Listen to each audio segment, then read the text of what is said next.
2020년 5월 7일 새벽 설교입니다. 오늘 본문은 다니엘서 6장 1절에서 28절까지 말씀입니다. 본문은 다니엘이 사자굴속에서 구원을 받는 말씀입니다. 본문 읽기는 13절부터 24절까지만 읽도록 하겠습니다. 그들이 왕 앞에서 말하여 이르되 왕이여 사로잡혀온 유다 자손 중에 다니엘이 왕과 왕의 도장에 찍힌 금령을 존중하지 아니하고 하루 3번씩 기도하나이다 하니 왕이 이 말을 듣고 그로 말미암아 심히 근심하여 다니엘을 구원하려고 마음을 쓰며 그를 건져내려고 힘을 다하다가 해가 질 때에 이르렀더라. 그 무리들이 또 모여 왕에게로 나와서 왕께 말하되 왕이여 메대와 바사의 규례를 아시거니와 왕께서 세우신 금령과 법도를 고치지 못할 것이니이다 하니 이에 왕이 명령하매 다니엘을 끌어다가 사자굴에 던져 넣은지라. 왕이 다니엘에게 이르되 내가 항상 섬기는 너의 하나님이 너를 구원하시리라 하니라. 이에 돌을 굴려다가 굴 어귀를 막음에 왕이 그의 도장과 귀족들의 도장으로 봉인하여 이는 다니엘에 대한 조치를 고치지 못하게 하려 함이었더라. 왕이 궁에 돌아가서 밤이 새도록 금식하고 그 앞에 오락을 그치고 잠자기를 마다하니라. 이튿날에 왕이 새벽에 일어나 급히 사자 굴로 가서 다니엘이 든 굴에 가까이 이르러 슬피 소리질러 다니엘에게 묻되 살아계신 하나님의 종 다니엘아 내가 항상 섬기는 내 하나님이 사자들에게서 능히 너를 구원하였느냐 하니라. 다니엘이 왕에게 아뢰되 왕이여 원하건대 왕은 만수무강하옵소서. 나의 하나님이 이미 그의 천사를 보내어 사자들의 입을 봉하셨으므로 사자들이 나를 상하게 하지 못하였사오니 이는 나의 무죄함이 그의 앞에 명백하오며 또 왕이여 나는 왕에게도 해를 끼치지 아니하였나이다 하니라.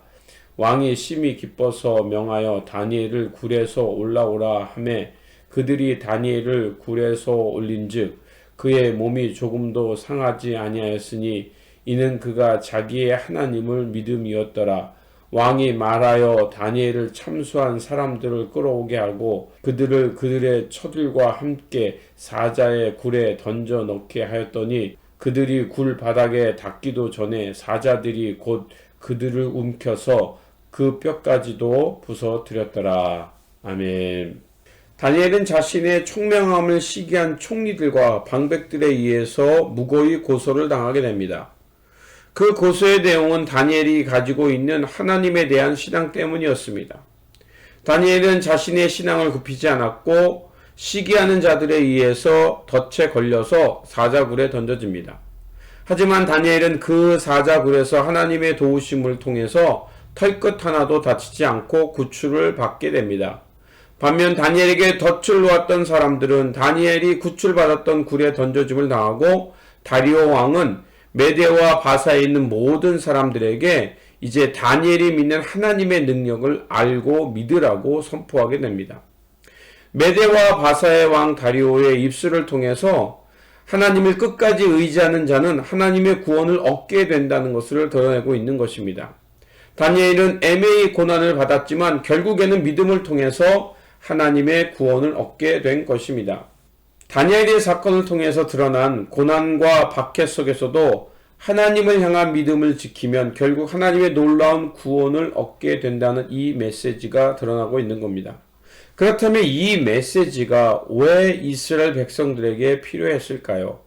그 이유는 기쁨의 언덕, 오늘 본문 언덕 위의 소리 페이지 66페이지를 통해 발견할 수 있습니다. 이스라엘 민중들은 지금 헬라 제국으로부터 큰 박해를 받고 있었던 것입니다. 본문의 배경은 물론 4세기입니다. 다니엘이 신앙 때문에 모함을 받아 사자굴에 던져진 것처럼 지금 이스라엘 백성들은 지금 신앙 때문에 사자굴에 던져지는 것처럼 큰 위기에 당하고 있다는 것입니다. 이러한 위기 가운데서 다니엘의 일화를 통해서 박해 가운데 하나님을 경외하는 신앙을 버리지 말고 굳건한 믿음을 지키라고 말하고 싶었던 것입니다. 그러면 틀림없이 하나님의 때에 하나님의 구원의 손길을 통해서 사자굴과 같은 시험과 어려움 속에서 구원을 얻을 수 있다라는 소망을 주기 위해서였습니다. 신구약 중간사는 실제로 그것을 얘기해주고 있습니다. 기원전 37년 로마가 예루살렘을 점령하기 전까지 헬라 제국이 예루살렘을 다스렸습니다. 헬라 제국은 인문학과 철학을 중심으로 사람들을 계몽하려고 했습니다. 그래서 성전에서 제우스 신을 섬기도록 강요했고 율법에 금지되었던 돼지고기로 제물을 바치게 했습니다. 이러한 정책은 결국 야훼 유일신 사상을 가지고 있었던 이스라엘과 정면으로 충돌했고 이로 인해서 극심한 박해를 받게 되었던 것입니다.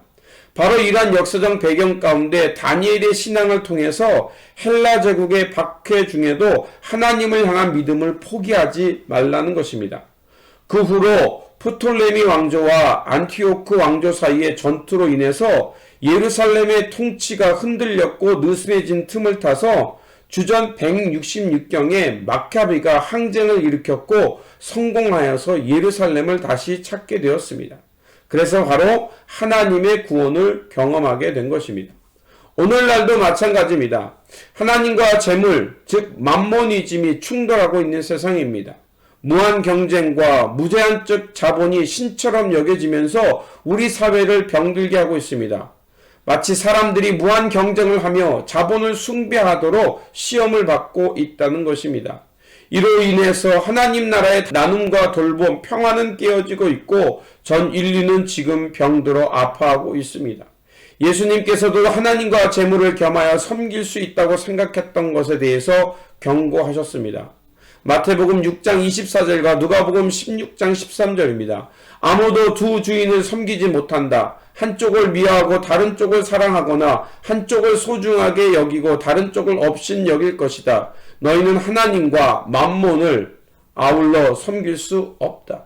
그렇다면 우리가 어떻게 살아야겠습니까? 무조건 신앙인으로서 자본을 불의하게 여기며 부정하고 세상과 동떨어져 홀로 살라는 말인가? 아닙니다. 마태복음 25장 14절이 말하고 있는 것처럼 이 달란트의 비유를 통해서 우리가 이 땅에서 어떻게 살아야 되는지 지혜를 얻어야 합니다.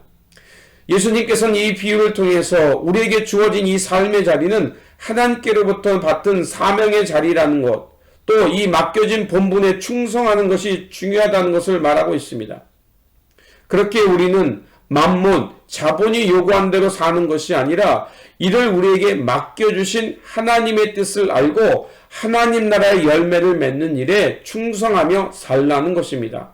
그래서 하나님의 심판 앞에 섰을 때 우리 모두가 하나님에게로부터 받은 것을 계수하는 그때가 됐을 때 우리가 부끄러움 없는 삶, 즉 작은 일에 맡겨진 일에 충성함으로 잘하였다, 충성된 종이라 칭찬받는 삶을 추구해야 한다는 것입니다. 자본의 논리를 따라 사는 것이 아니라 하나님 나라의 다스림과 그분의 의의를 따라 사는 것이 중요하다는 것입니다. 이러한 삶을 살아갈 때 사자굴에 던져지는 것처럼 막강한 세상의 힘에 도전을 받을 수 있습니다.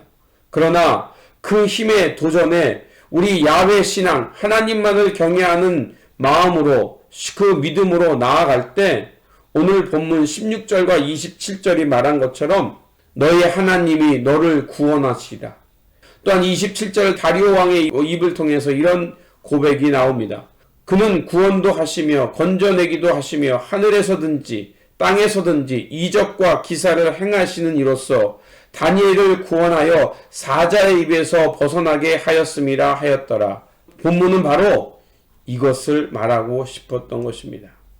너의 하나님이 너를 구원하시라. 결국 하나님을 신뢰하는 믿음으로 살아가는 삶, 하나님의 강한 팔로 구원하시는 그분의 능력을 경험할 수 있게 된다는 것입니다. 그렇습니다. 천국 백성 되었던 우리는 자본의 논리, 무한경쟁, 다툼을 거슬러서 하나님 나라의 사랑으로 연대와 공생의 삶을 살아야 합니다. 세상의 시험에 도전하는 훈련이 필요합니다. 그래서 이 과정을 잘 통과하여서 다니엘과 같은 믿음의 사람 되어서 하나님의 영광을 드러내는 삶을 살아야 될 줄 믿습니다. 그러므로 이 세상의 도전으로 인해 절망하지 말고 장차 드러날 하나님의 영광과 구원을 생각하면서 굳건한 믿음으로 승리하여 주님의 때에 다니엘과 같은 믿음의 승리자로 살아가는 그 주님 앞에 서는 저와 여러분들이 되시기를 다시 한번 주님의 이름으로 축원드립니다.